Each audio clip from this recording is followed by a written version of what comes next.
इचलकरंजीतील यश दिलीप काटकर यांनी दिलेल्या फिर्यादीवरून कबनूर येथील फॅक्टरी रोडवरील शिवाजी कॉर्नर इथं प्रीतम शेटके आणि प्रकाश शेटके हे थांबले असताना त्या ठिकाणी आलेल्या यश काटकरनं बहिणीला इंस्टाग्रामवर फॉलो का करतोस अशी विचारणा केली।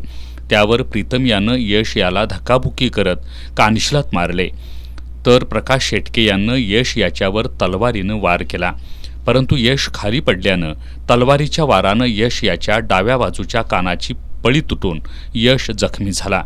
त्याच्यावर इंदिरा गांधी सामान्य रुग्णालयात उपचार सुरू आहेत। या प्रकरणी यशच्या फिर्यादीवरून प्रीतम आणि प्रकाश शेटके यांच्यावर गुन्हा दाखल करण्यात आला आहे। तर प्रकाश शेटकेच्या फिर्यादीवरून जुन्या वादातून झालेल्या हाणामारीत यश दिलीप काटकर, योगेश बाजीराव कांबळे, शुभम प्रकाश पवार, लकी खान आणि लईम राऊत या 5 जणांनी प्रीतम शेटके याला मारहाण केली आहे।